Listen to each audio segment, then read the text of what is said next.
ان کے والدین اور پورے خاندان کو دل کی گہرائیوں سے مبارکباد پیش کرتا ہوں۔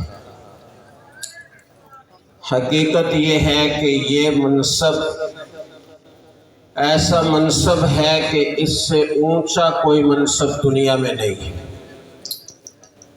کوئی بادشاہ، کوئی صدر، کوئی وزیر اعظم، کوئی جنرل، کوئی کرنل وہ حافظ کے منصب کو نہیں پہنچ سکتا۔ جو مرتبہ، جو مقام اللہ تعالیٰ نے حافظ قرآن کو عطا فرمایا ہے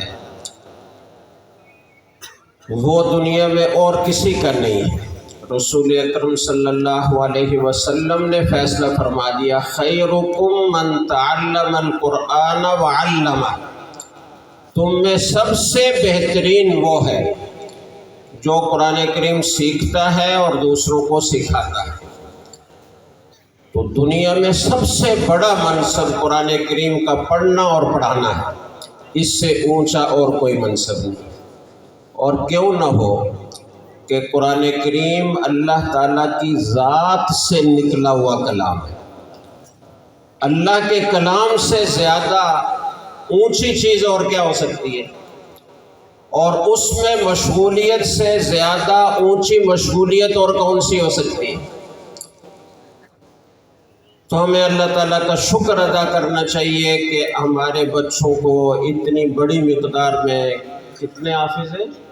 122 حفاظ کی آج دستار بندی ہوگی۔ کتنا بڑا اللہ کا کرم ہے، کتنی بڑی نعمت ہے ان کے والدین کے لیے بھی، ان کے اساتذہ کے لیے بھی۔ حدیث میں آتا ہے اذا مات ابن آدم انقطع عنہ عملہ الا من ثلاث، صحیح مسلم کی روایت ہے، جب ابن آدم مر جاتا ہے اس کے اعمال کا سلسلہ منقطع ہو جاتا ہے۔ اب وہ خود کوئی عمل کر کے اجر حاصل نہیں کر سکتا، وہ دارالعمل سے برزخ میں منتقل ہو گیا۔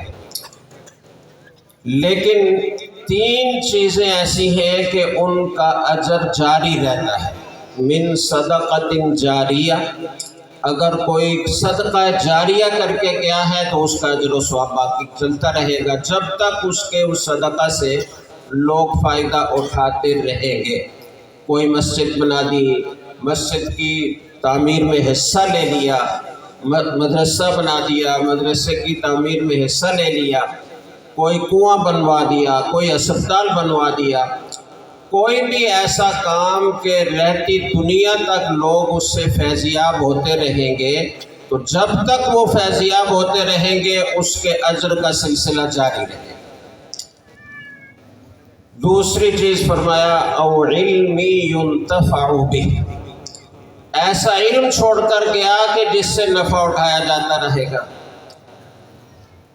اور تیسری چیز او ولد صالح یدعو لہ، نیک اولاد جو اس کے لیے دعا کرتی رہے۔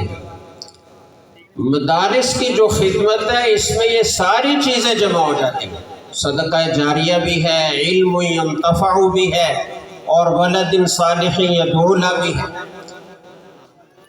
والدین کو کے لیے وہ دعا کرے گا تو کیا وہ اپنے اساتذہ کے لیے دعا نہیں کرے گا؟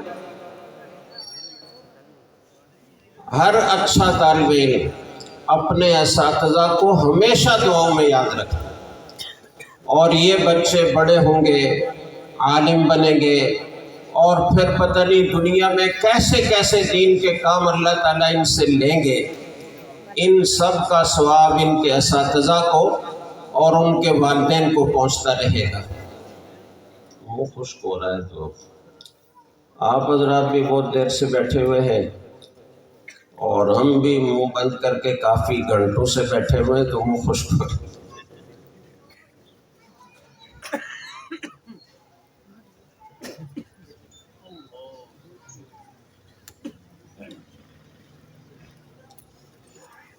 مجمع کو دیکھ کر تو دل چاہتا ہے کہ کم از کم 1 گھنٹہ بیان کیا جائے، لیکن تاخیر کو دیکھ کر تو خیال ہوتا ہے کہ 10-15 منٹ کی گفتگو کافی ہوگی، اور پھر حضرت مفتی طارق مسعود صاحب کا بیان ہوگا۔ اور ان کو 15 منٹ سے گزارا نہیں ہوتا، وہ پون گھنٹہ بیان کریں گے۔ اگر میں بھی گھنٹہ کروں، وہ بھی گھنٹہ کرے تو بہت تاخیر ہو جائے گی، تو اس لیے میں مختصر بات کرنے کی کوشش کرتا ہوں۔ قرآن کریم جس کے 122 حفاظ کی آج دستار بندی ہو رہی ہے، یہ کتنی عظیم کتاب ہے، اور اللہ رب العزت نے اس کو کس کس جہت سے عظمت عطا فرمائی ہے۔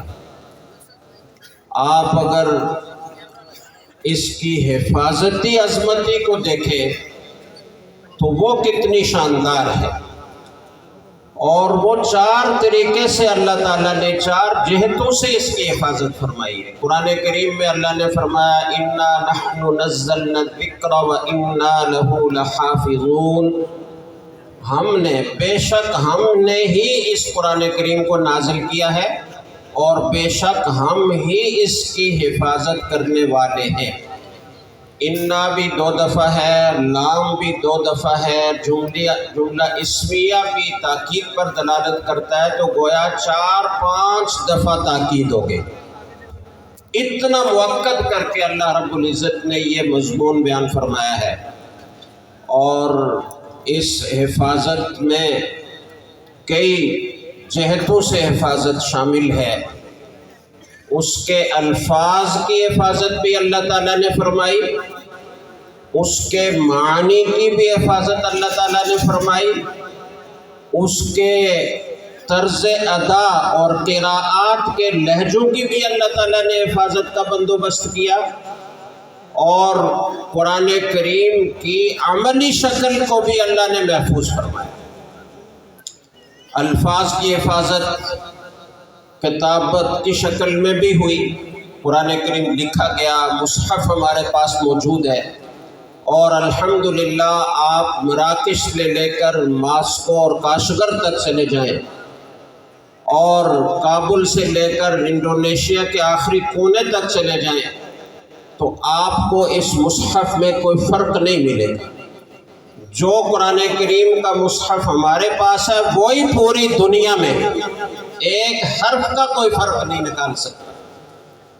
اور اگر بالفرض دنیا سے قرآن کریم کے سارے نسخوں کو ختم کر دیا جائے، جیسے کہ مختلف اوقات میں اس کی کوششیں ہوئی، تو الحمدللہ عالم اسلام میں کوئی ضلع، کوئی تحصیل، کوئی شہر ایسا نہیں ہے کہ جس میں سینکڑوں ہزاروں حفاظ موجود نہ ہو، اور جن کو الحمدللہ سے والناس تک پورا قرآن کریم یاد نہ ہو۔ ان کی تعداد کروڑوں میں بنے گی۔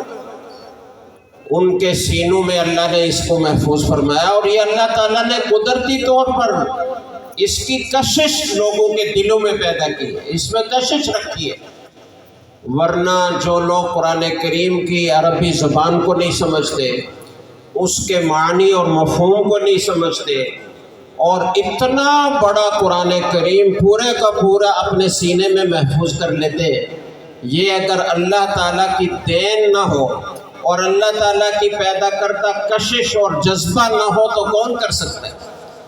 اس کا 1/4، اس کا 1/3 مقدار کی کتاب بھی اس طرح یاد کرنا ممکن نہیں ہے۔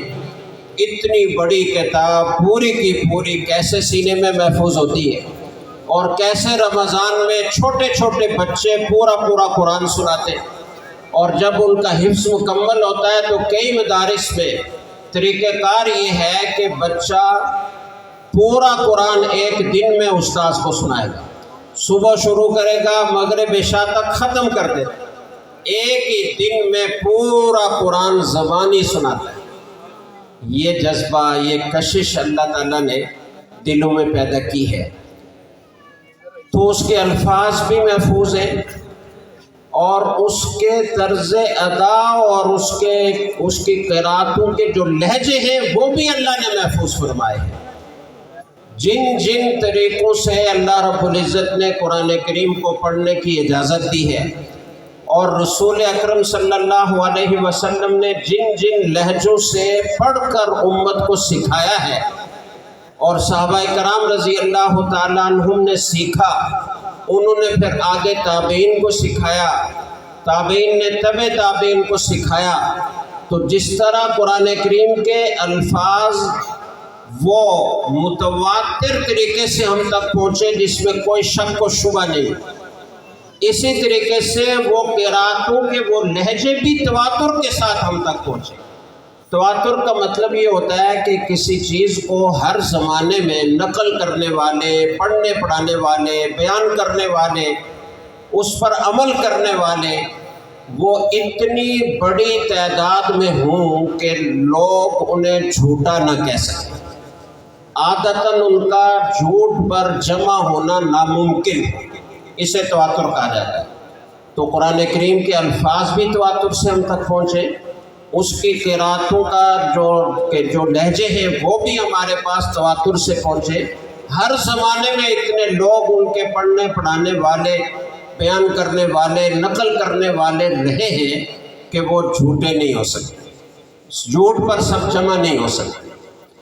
اگر کوئی بازار میں ہو اور اسے کوئی ایک آدمی کہے کہ بھائی آپ کے بغل میں یہاں پنڈال لگا ہوا ہے اور یہاں ہزاروں لوگ جمع ہیں، جلسہ ہو رہا ہے اور علماء کرام کے بیانات چل رہے ہیں، وہ کہے گا پتہ نہیں سچ بول رہا ہے جھوٹ بول رہا ہے، ایسے ہی بات بیان کر رہا ہے۔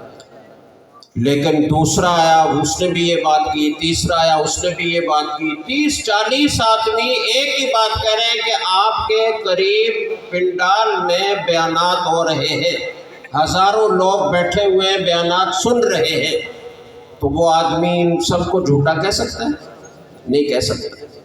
تو یہ تو 30-40 آدمی کی بات ہے۔ ان لہجوں کو اور الفاظ کو نقل کرنے والے تو ہر دور میں لاکھوں کی مقدار میں رہے ہیں، اور پھر اللہ رب العزت نے اس کے معانی کی حفاظت بھی کی۔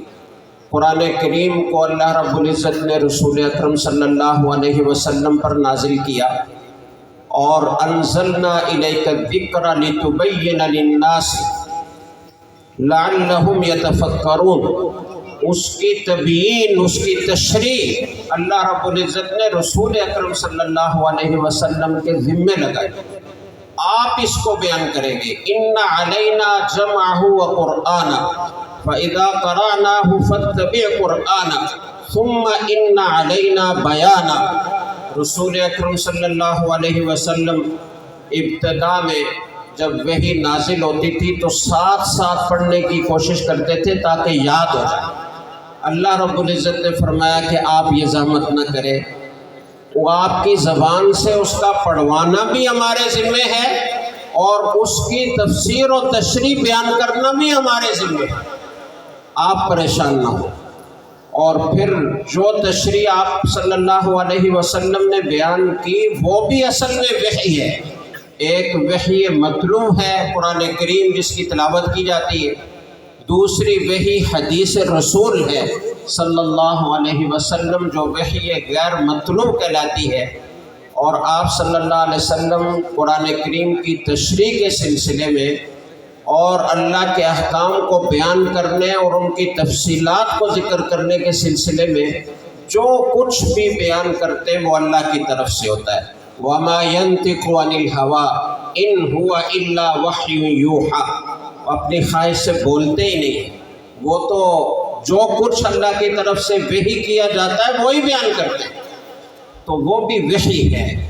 اور وہ تشریحات بھی اللہ تعالیٰ نے محفوظ کر دی، اور کیسے محفوظ کی؟ آپ نے بیان کیا، صحابہ نے سنا اور صحابہ نے انہیں یاد کیا اور پھر آگے دوسروں تک پہنچایا، اور یہ سلسلہ نسل در نسل اس طریقے سے چلا آ رہا ہے۔ اور جو تشریح اور تفسیر قرآن کریم کی رسول اکرم صلی اللہ علیہ وسلم نے بیان کی وہ بھی تواتر سے ہم تک پہنچی ہے، اور اس کے بیان کرنے والے بھی ہمیشہ لاکھوں کی مقدار میں رہے ہیں۔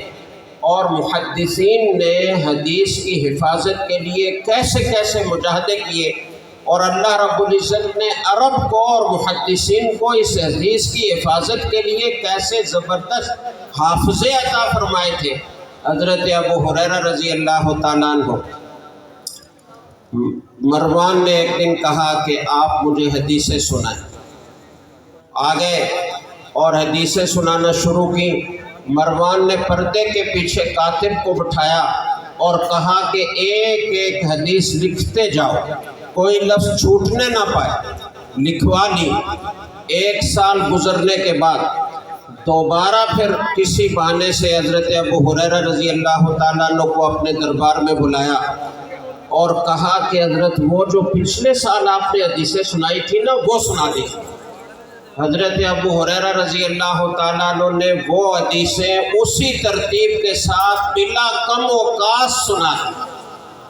100 حدیثیں سنانا کوئی حضرت ابو ہریرہ رضی اللہ تعالیٰ عنہ کے لیے مسئلہ نہیں تھا، ان کو تو ہزاروں حدیثیں یاد تھی، لیکن پچھلے سال جو سنائی تھی اور جس ترتیب سے سنائی تھی اسی طریقے سے دوبارہ سنا دینا یہ غیر معمولی چیز ہے۔ اللہ نے حفاظت حدیث کے لیے ایسے حافظ صحابہ کرام کو عطا کیے تھے۔ حضرت وحشی رضی اللہ تعالیٰ عنہ جو صحابی رسول ہے لیکن جب اسلام نہیں لائے تھے تو انہوں نے حضرت حمزہ رضی اللہ تعالیٰ عنہ کو شہید کیا تھا۔ ایک دفعہ حضرت عدی بن خیار، عبید اللہ بن عدی بن خیار اور ایک اور محدث ان سے ملنے کے لیے گئے، اور یہ جو عبید اللہ بن عدی بن خیار تھے انہوں نے پگڑی باندھی ہوئی تھی اور پگڑی کا پیچ اپنے اس پورے چہرے پر باندھا ہوا تھا، جیسے ڈاٹا باندھنا کہتے ہیں، چہرہ نظر نہیں آ رہا تھا۔ حضرت وحشی سے جا کر پوچھا کہ آپ مجھے پہچانتے، مجھے جانتے؟ تو انہوں نے اوپر سے لے کر نیچے تک دیکھا، پورے بدن پر ظاہر کپڑے ہیں، چہرہ بھی انہوں نے ڈھانکا ہوا ہے، بال بھی چھپے ہوئے ہیں، صرف پاؤں نظر آ رہے ہیں۔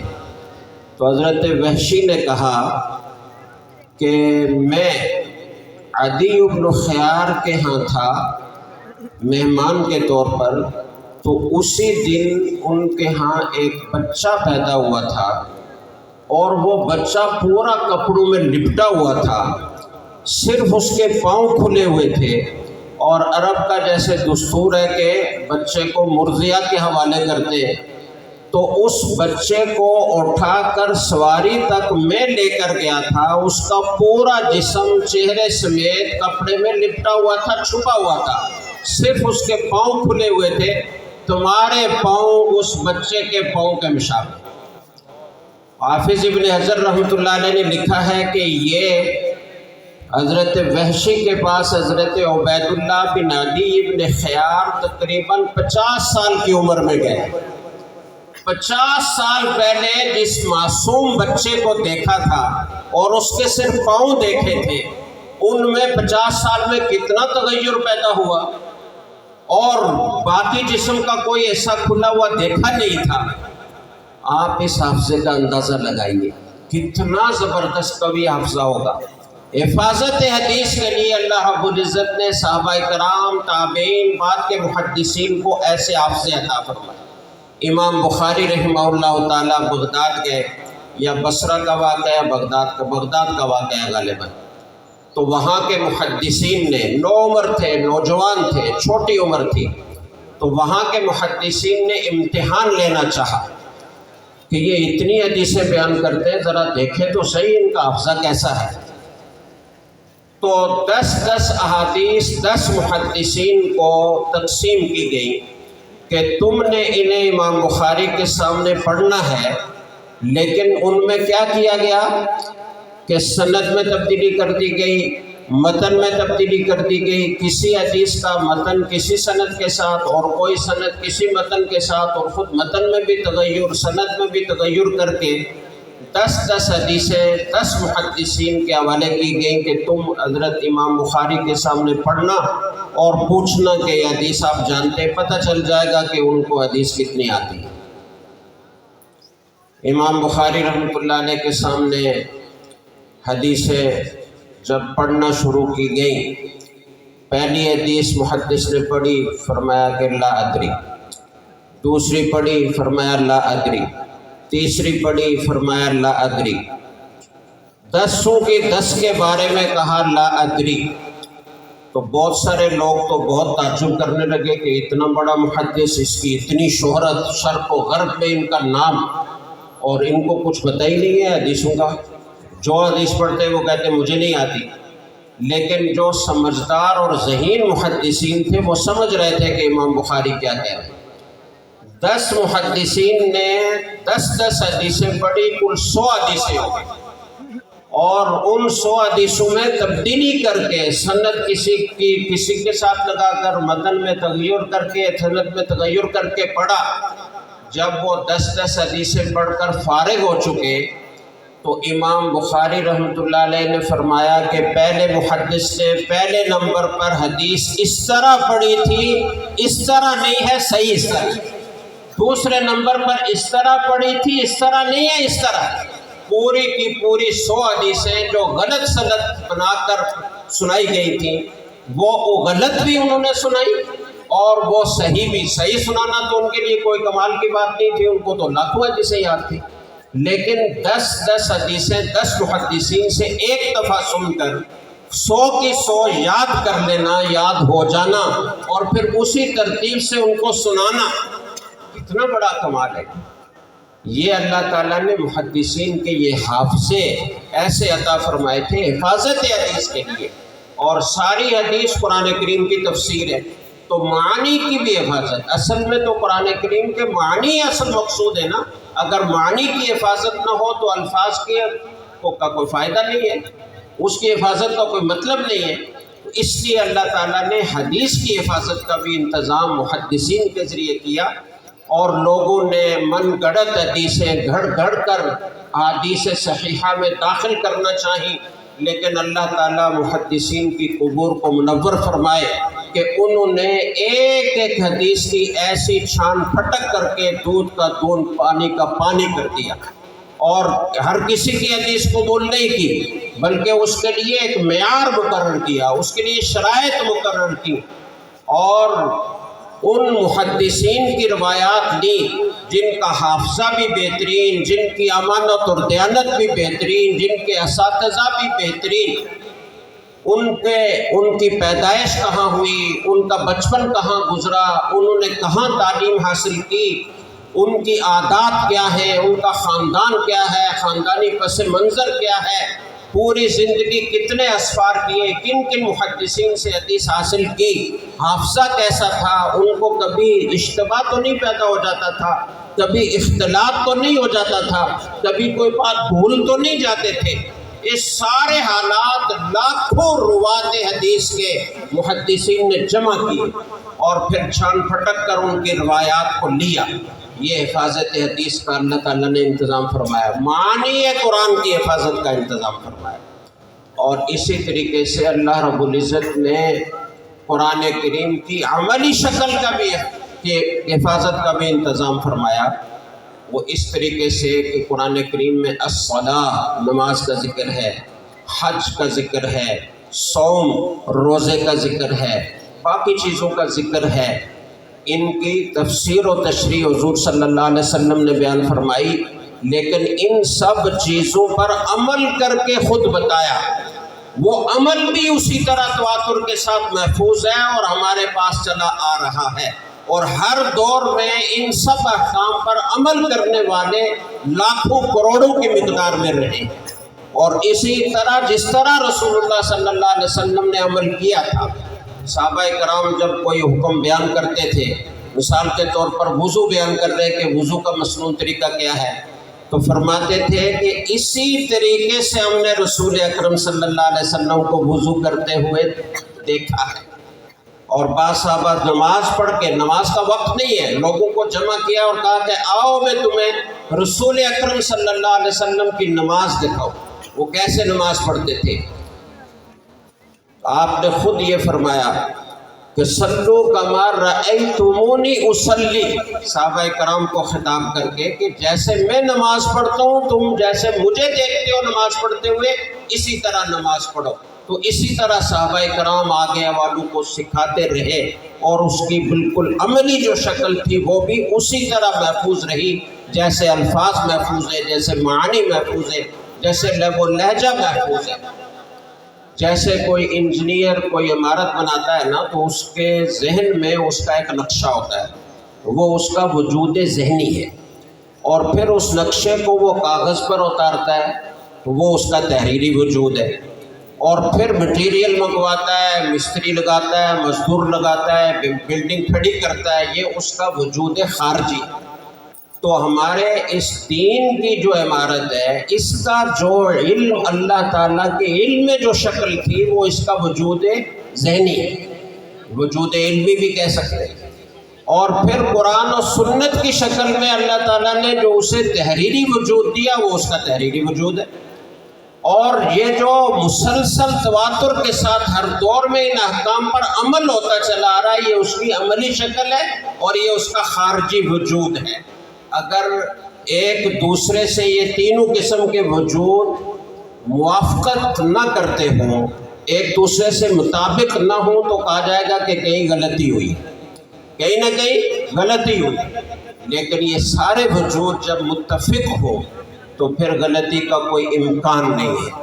ہمارا دین ایسا ہے، دنیا کی کوئی قوم یہ دعویٰ نہیں کر سکتی کہ ہمارے پاس ہمارے نبی کی باتیں بالکل اسی طرح محفوظ ہیں جیسے انہوں نے فرمائی تھی۔ نبی کی باتیں تو دور کی بات ہے، انہوں نے تو اللہ کے کلام کو محفوظ نہیں رکھا۔ تورات اور انجیل اللہ کی نازل کردہ کتابیں تھیں، لیکن تھوڑے ہی عرصے میں ان میں تحریف ہو گئی، تبدیلیاں ہو گئی، اب اصل کلام کا پتہ ہی نہیں ہے۔ لیکن قرآن کریم کو اللہ تعالیٰ نے کیسے محفوظ فرمایا اور کتنی جہتوں سے محفوظ فرمایا، یہ قرآن کریم کی صرف حفاظتی عظمت میں نے آپ کے سامنے تھوڑا سا اس کا نقشہ رکھا ہے۔ اس کی جو کہنا چاہیے زبان کے اعتبار سے جو عظمت ہے اس کو بیان کرنے لگ جائیں تو اور وقت لگے گا۔ آپ تھوڑی سی سن لیں کہ اس زبان کو اللہ نے عربی زبان میں قرآن کریم نازل کیا۔ نزلہ کیا ہے؟ روح الامین علی قلبک بلسان عربی مبین، واضح عربی زبان میں نازل کیا۔ تو عربی زبان میں جب نازل کیا اللہ تعالیٰ نے تو اس زبان کو اللہ نے کیسے محفوظ فرمایا اور کیسے پھیلایا۔ جب یہ قرآن نازل ہوا تھا تو اس وقت تو عربی صرف حجاز کی اور یمن کی اور نجد کی زبان تھی، باقی علاقوں میں تو اپنے اپنے ملکوں کی زبانیں تھیں۔ لیکن جب قرآن کریم عربی میں نازل ہوا تو کیسے اللہ نے اسے وسعت عطا فرمائی۔ اب آپ دیکھیں عراق میں عربی بولی جا رہی ہے، شام میں بولی جا رہی ہے، الجزائر میں بولی جا رہی ہے، لیبیا میں بولی جا رہی ہے، لبنان میں بولی جا رہی ہے، فلسطین میں بولی جا رہی ہے، سوڈان میں بولی جا رہی ہے۔ اور جو عرب ممالک نہیں ہیں، عجم ممالک کہلاتے، ان میں بھی لاکھوں علماء طلبہ بول رہے ہیں۔ پاکستان، ہندوستان، ملائیشیا، انڈونیشیا، لاکھوں علماء کرام ہیں جو عربی سمجھتے ہیں، بول سکتے ہیں، لکھ سکتے ہیں۔ یہ وسعت اللہ تعالیٰ نے اس عربی زبان کو عطا فرمائی، جبکہ جن کتابوں کو باقی رکھنا منظور نہیں تھا ان کی جو زبان تھی، تورات کی زبان عبرانی تھی اور انجیل کی زبان عبرانی یا سریانی تھی، ان کا اب دنیا میں کوئی نام و نشان نہیں ہے۔ کوئی ملک وہ زبانیں بولنے والا نہیں ہے، ملک تو دور ہے، کوئی ایک ضلع نہیں آپ دکھا سکتے کہ اس میں عبرانی سارے بولتے ہو۔ اسرائیل میں کچھ اس کو بولا جاتا ہے، یا اسکولوں کالجوں میں کچھ وہ جو تعارف السنہ ہوتا ہے، تعارف السنہ کے طور پر اس کو کچھ لوگ سیکھتے سکھاتے ہیں۔ لیکن عربی کو اللہ نے کتنی وسعت عطا فرمائی۔ اسی طریقے سے اس کی فصاحت اور بلاغت کی عظمت بیان کریں تو وہ عجیب و غریب ہے۔ آپ اس کی سیاسی عظمت کتنی اللہ نے اسے عطا فرمائی اس کو دیکھیں، اصلاحی عظمت کو دیکھیں تو وہ لوگ کہ جو آپس میں ایک چوزے پر 40 سال تک لڑتے رہتے تھے، کسی کے جانور نے دوسرے کے جانور سے پہلے پانی پلا دیا تو لڑائی شروع ہو گئی، سالوں تک لڑتے رہے، جن کے ہاں تعلیم کا کوئی نام و نشان نہیں، جو بالکل ان پڑھ اور ناخواندہ قوم ہے، جو غیر متمدن اور غیر مہذب قوم ہے، قرآن کریم جب نازل ہوا، رسول اکرم صلی اللہ علیہ وسلم نے اس قرآن کریم کے ذریعے سے ان کی تربیت فرمائی، تو آپ دیکھیں کہ قرآن کریم کی دعوت دینے کا تو موقع ہی بہت تھوڑا سا ملا۔ مکہ مکرمہ کی 13 سالہ زندگی میں تو کھل کر دعوت دی ہی نہیں جا سکتی تھی۔ مدینہ منورہ کے ابتدائی 6-7 سالوں میں جنگیں رہیں، 27 مرتبہ تو آپ نے خود بنفس نفیس جنگ لڑی، اور 60 سے زیادہ آپ نے سرایہ اور لشکر روانہ کیے، تو جنگوں میں سارا وقت گزرا۔ صلح حدیبیہ کے بعد تھوڑا سا وقت ملا، فتح مکہ کے بعد تھوڑا سا وقت ملا، مجموعہ 3-4 سال سے زیادہ نہیں بنتا، اس میں دعوت دینے کا موقع ملا۔ پورا جزیرہ عرب اسلام میں داخل ہو گیا، اور پھر خلفائے راشدین کا 30 سال کا زمانہ، 40 سال کا زمانہ آپ دیکھیں تو اسلام عرب سے نکل کر کہاں دور دراز کن جگہوں تک پہنچ گیا۔ تھوڑے ہی عرصے میں جو اس زمانے کی سپر طاقتیں تھیں، روم اور فارس، وہ زیر نگیں ہو گئی، اسلام کابل تک پہنچ گیا، آپ کے سندھ تک پہنچ گیا، اور مراکش سے لے کر تو وہ انڈونیشیا کے ملکوں تک پہنچ گیا۔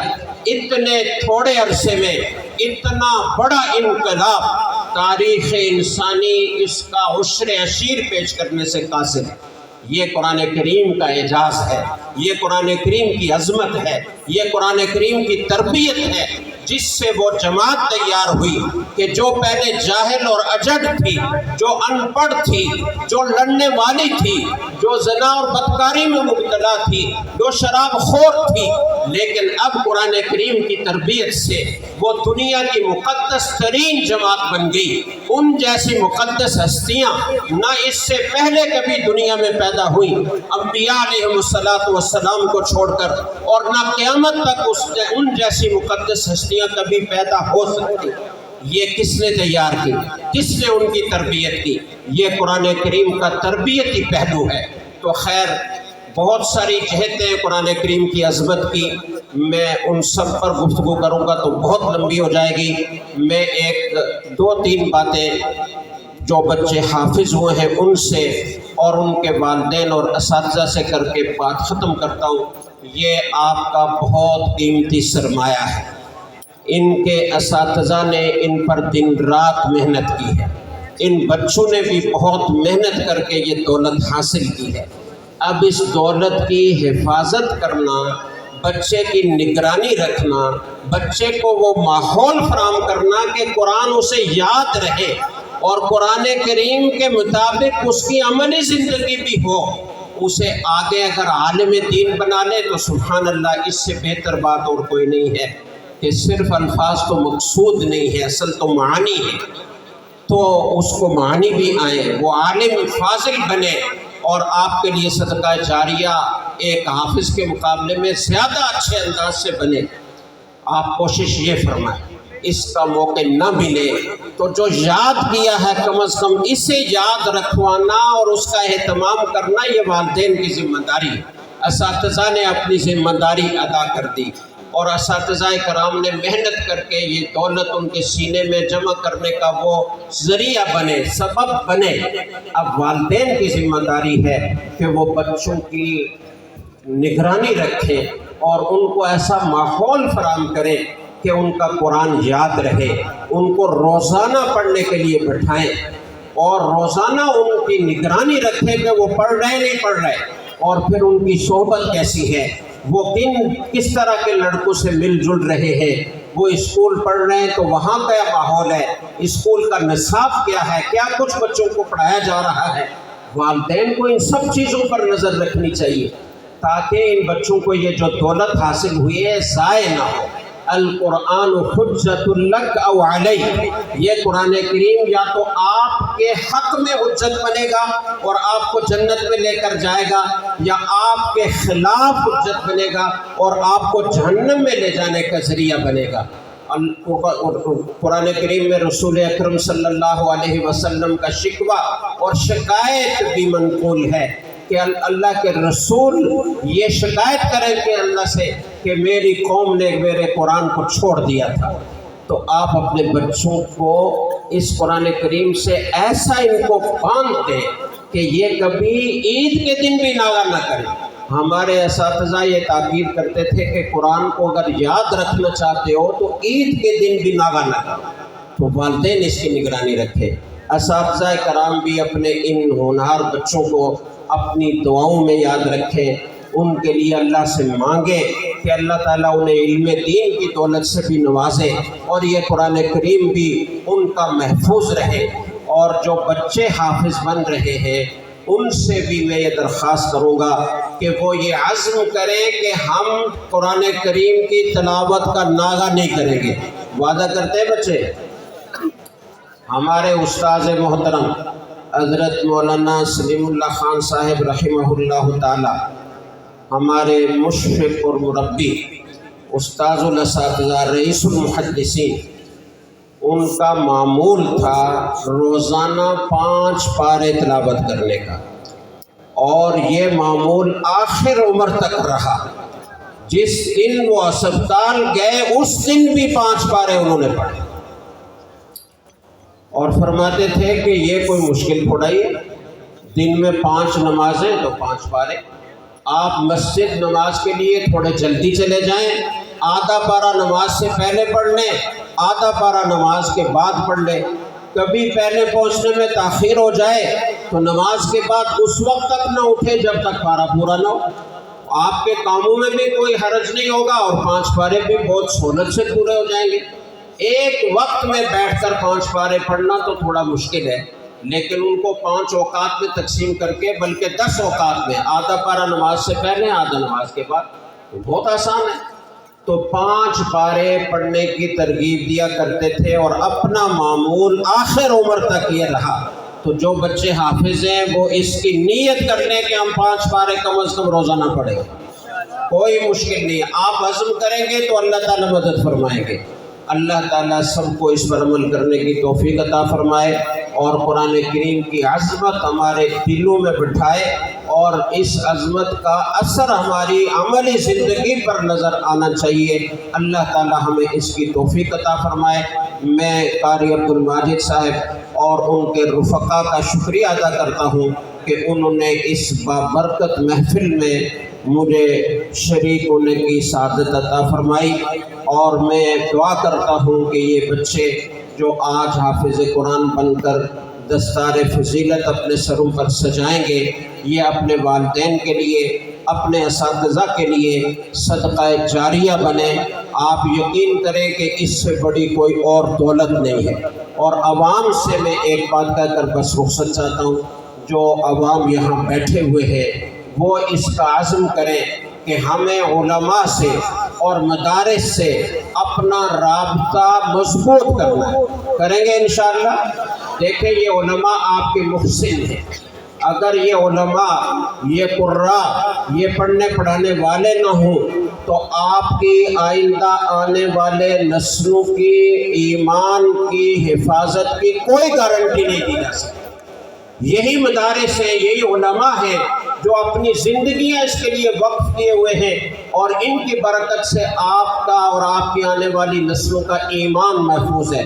ڈاکٹر علامہ اقبال اسپین گئے تھے، واپس آئے تو انہوں نے کہا کہ یہ جو مدارس دینیہ ہیں ان کو نہ تنگ کرو، ان کو اپنے حال پر رہنے دو، ان کو کام کرنے دو۔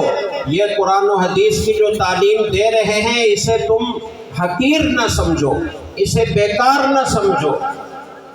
اگر تم نے ان کے کام میں رخنہ ڈالا، رکاوٹ پیدا کی، ان کے راستے میں تم ان کی تعلیم کو روکنے کے لیے آ گئے، تو پتہ ہے کیا ہوگا؟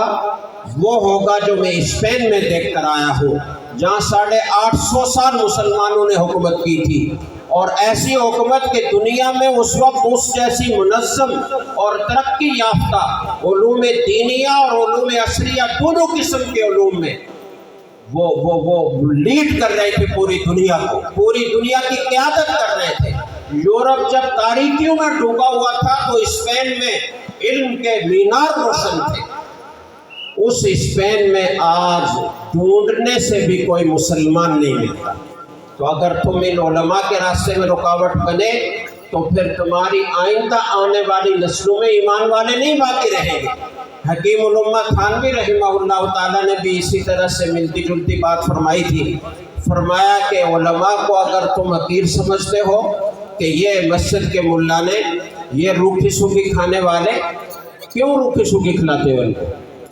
آپ کے گھر میں مہینے کا خرچ کتنا ہوتا ہے؟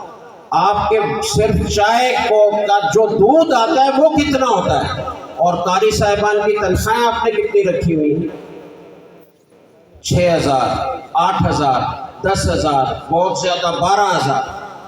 12,000 تو ایک 7-8 افراد کے گھرانے کی چائے کا دودھ نہیں پورا ہوتا اس سے. تو قاری صاحب کے ساری ضروریات اس سے کیسے پوری ہوں گی؟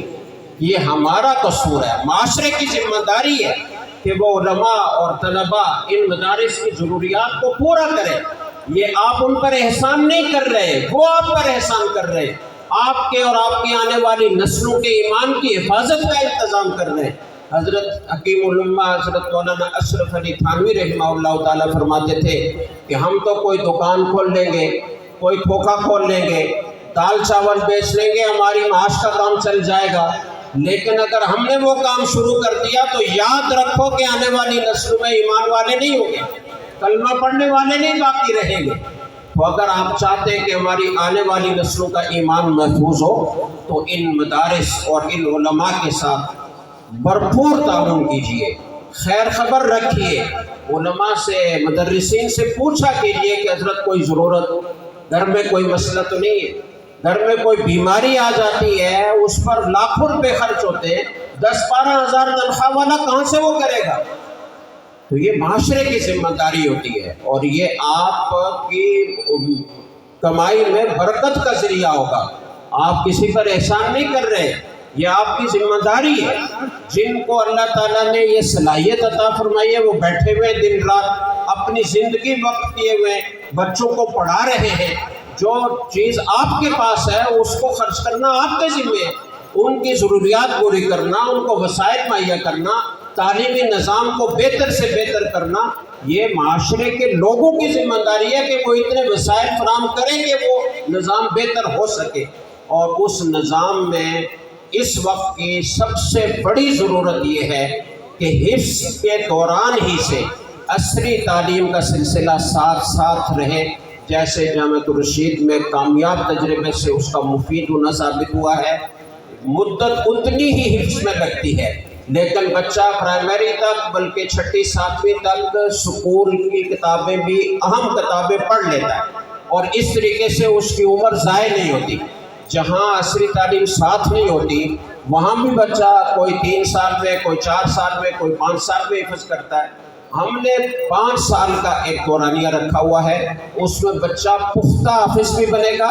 حتیٰ کہ ہمارے جو سرپرست اعلیٰ ہیں، جو محتمم ہیں حضرت مفتی عبد الرحیم صاحب، انہوں نے اپنے سب بچوں کو اپنے شعبہ حفظی میں پڑھایا.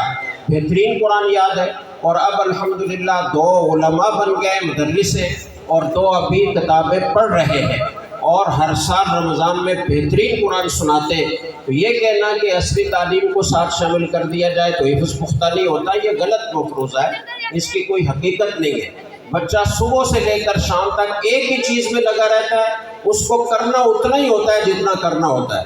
آپ اس کو 12 بجے تک کا وقت دیں گے تو بھی اتنا سبق وہ یاد کر لے گا جتنا وہ شام تک یاد کرتا ہے. اور دوپہر میں آپ زور سے عصر تک عصری تعلیم پڑھائیں.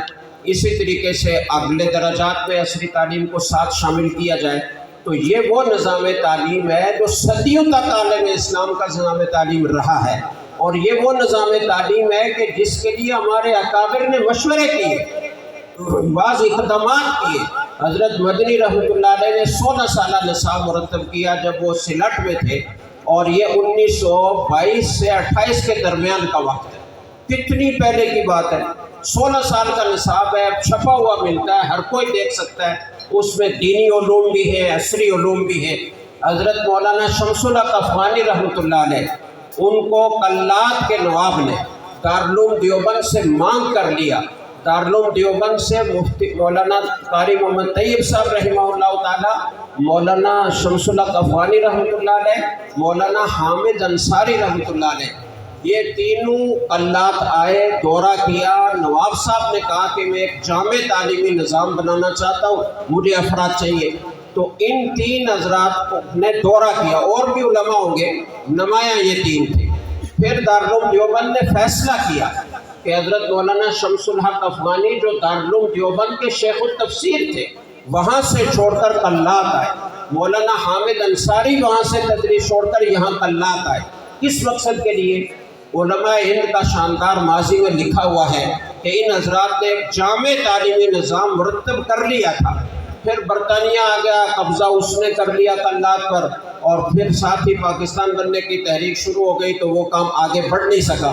پھر مولانا شبیر احمد عثمانی رحمۃ اللہ علیہ نے جامعہ عباسیہ باولپور مانگ کر حکومت سے لیا کہ ہمیں اگر رجال کار وہ تیار کرنے ہیں جو دین کو بھی سمجھتے ہو، دنیا کو بھی سمجھتے ہو، اور جو ملک کی نظم و نسق بھی چلا سکتے ہو، اس کے بغیر تبدیلی نہیں آ سکتی۔ صرف نعروں سے اور جلسوں سے تبدیلی آنا ہوتی تو 70 سال سے ہم کر رہے، نہیں آ رہے۔ بات وہی ہے حضرت مولانا شبیر احمد عثمانی رحمۃ اللہ علیہ نے جو کہی تھی کہ رجال کار ایسے ہونے چاہیے جن کے پاس دینی علم بھی ہو، دنیاوی علم بھی ہو، جو حکومت کے تمام محکموں کو چلانے کی صلاحیت بھی رکھتے ہو اور دین کا علم بھی رکھتے ہو۔ چنانچہ انہوں نے جامعہ عباسیہ باولپور قائم کی، وہ اس میں دونوں قسم کے علوم کو جمع کر کے جامع نصاب بنایا، اور اس میں اس وقت کے جید ترین علماء جو اس وقت کے علم کے پہاڑ کہلائے جاتے ہیں، جبال علم، حضرت مولانا عبد الرحمن کامل پوری، حضرت مولانا ادریس کاندلوی، حضرت مولانا رسول خان رحمہم اللہ تعالی، یہ بہت چوٹی کے علماء تھے، ان سے بڑا اس زمانے میں کوئی نہیں تھا۔ ان سب نے اس جامعہ عباسیہ باولپور میں اس جامع نصاب تعلیم کو جاری کیا اور وہاں تدریس کی۔ تو یہ ہمارے اکابر کا خواب ہے، اس طرف علماء کو آنا چاہیے، ان کا کسی بھی وفاق سے تعلق ہو، اس سے کوئی غرض نہیں ہے، سب ہمارے ہیں۔ دین کا کام کرنے والا کوئی ایک کسی چھپڑ کے نیچے بیٹھا ہوا نورانی قاعدہ پڑھا رہا ہے، خدا کی قسم وہ ہمارے سروں کا تاج، وہ اللہ کا کلام اس کے حروف سیدھے کروا رہا ہے۔ تو جتنے دینی کام ہیں، دینی شعبے ہیں، سیاست ہے، جس میں جمعیت علماء اسلام ہے، جس میں اور دوسری دینی سیاسی جماعتیں ہیں، ختم نبوت ہے، وفاق المدارس ہے، دوسرے تعلیمی بورڈ ہیں، یہ سب ایک ہی نظام کے حصے ہیں۔ جیسے ایک جسم ہوتا ہے، اس کے مختلف اعضاء ہوتے ہیں، یہی حیثیت ان کی ہے۔ تو کسی کا کسی سے بھی تعلق ہو، لیکن اس تعلیمی نظام کی طرف ہمیں آنا پڑے گا جو صدیوں تک ہمارا تعلیمی نظام رہا ہے، اور جس کا اکابر نے خواب دیکھا، جس کے لیے کوششیں کی، مشورے کیے، اور مختلف وجوہ کی بنا پر وہ سلسلہ آگے بڑھ نہیں سکا۔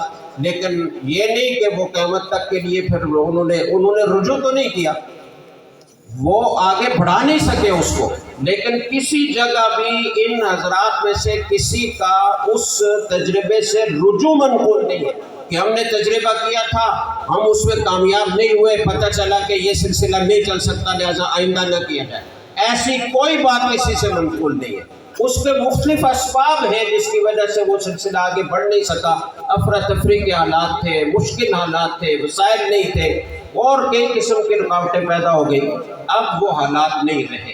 اگر پاکستان کے علماء 30-40 سال پہلے اس طرف توجہ کرتے اور اپنے طلباء کو، اپنے علماء کو بقدر ضرورت بھی اصلی تعلیم دیتے تو آج ملک ہمارے قبضے میں، ہم رو نہ رہے ہوتے، بیوروکریسی میں ہمارے لوگ ہوتے، عدلیہ میں ہمارے لوگ ہوتے، فوج میں ہمارے لوگ ہوتے۔